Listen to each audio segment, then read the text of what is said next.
365 goals, records for the most braces, hat-tricks, and the most top scorer crowns in the Bundesliga. Discover the journey of how a short, fat, overlooked youngster rose to become one of the greatest strikers ever. Join us as we dive deep into the secrets that made him one of the deadliest strikers ever. Gerd Muller was shrouded in mystery from his early years. Born on November 3, 1945 in Nordlingen, Germany, details about his parents and childhood remain sparse, adding to the enigma of his origins. He started kicking a soccer ball around when he was just 13.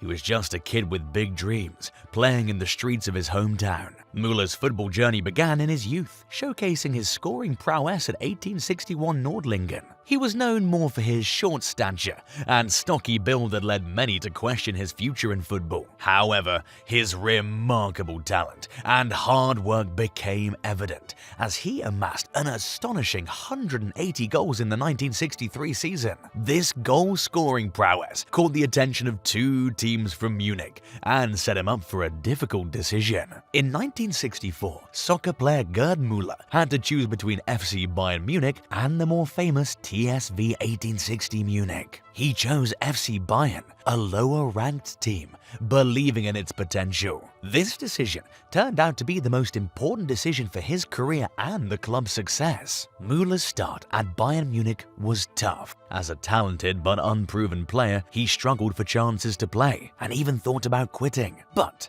the club's president, Wilhelm Neudecker, saw his potential and forced the manager to give him an opportunity. The rest, as they say, is history. At Bayern, Muller's skills grew with hard training and games. He had a talent for being in the right place and was quick and accurate. His goal scoring improved a lot in his first season, making him known in professional soccer. His ability to score consistently helped him become one of the top players, and he was key in making Bayern Munich a leading soccer team in Germany. Muller seized this opportunity and made a big splash right away. He scored his first goal for Bayern in a huge 11-12 win over Freiburg on October 18, 1964, and that was just the beginning. In his first full season, in 1964-65, Muller knocked in 33 goals, helping Bayern move up to the Bundesliga, the top league in German soccer. It was as if he carried the team there with his own skill and determination. In their first year in the Bundesliga, Muller and his teammates, including stars like Beckenbauer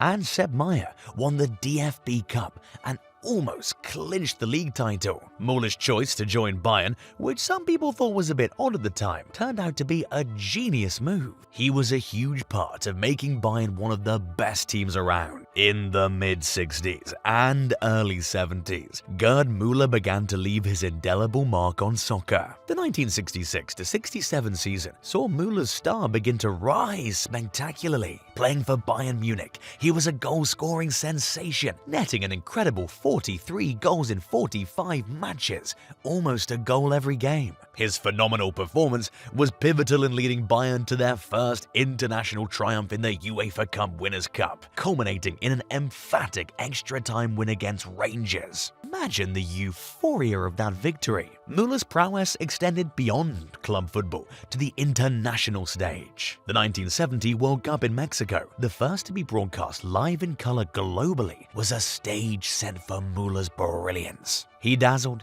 with 7 goals in the group stage, including back-to-back hat-tricks, propelling West Germany to a third-place finish in the tournament, and garnering him the nickname Der Bomber along the way. Fast forward to 1972, a year that was virtually synonymous with Muller, evolving from a golden boy to a determined athlete, complete with a notable mustache. He was a force to be reckoned with. Scoring an astonishing 85 goals in 60 appearances, Der Bomber was a goal machine.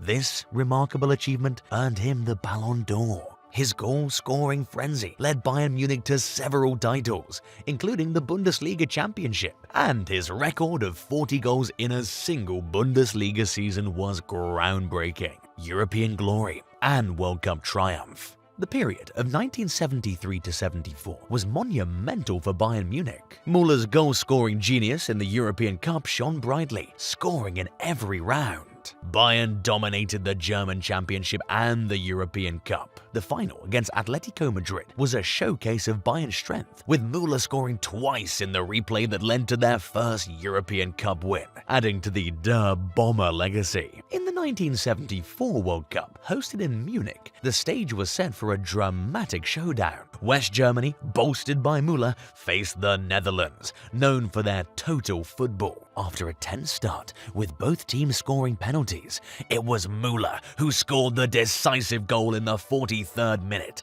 securing West Germany's second FIFA World Cup. This iconic goal not only won the match, but also immortalized Muller in World Cup lore, a testament to his enduring legacy in football history. By the time Muller finished with Bayern Munich, he had scored a ton of goals. Different sources say different things. Some say 1,335, others 1,289. Either way, it's a huge number. From 1974 to 1979, he was insanely important to the team. Here's how he did in each season. He scored 30 goals in 34 games in the 1973-74 season, 23 in 33 games in 1974-75, 23 in 22 in 1975-76, 28 in 25 in 1976-77, 24 in 33 in 1977-78, and 9 in 19 in 1978-79. During this period,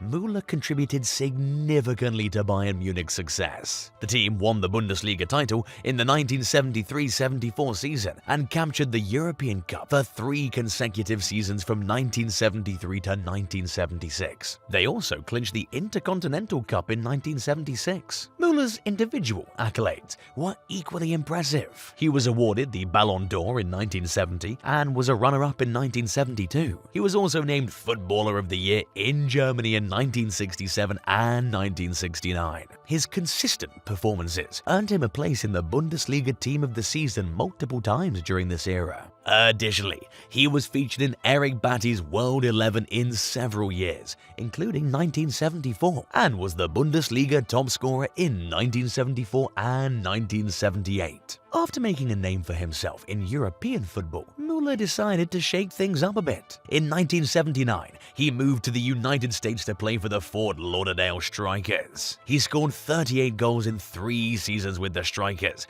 and even helped them reach the league final in 1980, though they didn't win the championship. Life after hanging up his boots wasn't easy for Muller. He retired in 1981 and faced some tough times, struggling with alcoholism. But things took a positive turn when his old Bayern Munich teammates stepped in. They encouraged him to get help, and after Muller got through alcohol rehab, Bayern Munich gave him a new role. He became a coach for their second team, Bayern Munich 2, from 1992 until he had to step down in 2014 due to health problems. To honor Muller's amazing football journey, the Riesa Sports Park in his hometown of Nordlingen, where he first started playing, was renamed the Gerd Muller Stadion in 2008. Sadly, in 2015, it came out that Muller was fighting Alzheimer's disease, showing his bravery in a different kind of battle. On August 15, 2021, the football world said goodbye to Gerd Muller, who passed away at 75. He left behind a legacy as one of the greatest goal scorers the game has ever seen. His loss was deeply felt in the football community, not just for his skills on the field, but also for his courage and strength in life. That wraps up our journey through the life and career of the legendary Gerd Muller. From his awe-inspiring goal-scoring records to his battles off the field, Muller's story is a testament to his strength, both as a player and as a person. Now, it's over to you. What are your favorite memories of Gerd Muller? Share your thoughts and reflections in the comments below. Your passion and engagement are what make this community so special. Don't forget to check out our other videos. Smash that subscribe button and notification bell to stay updated on our latest content. We've got more stories of football's iconic figures coming your way.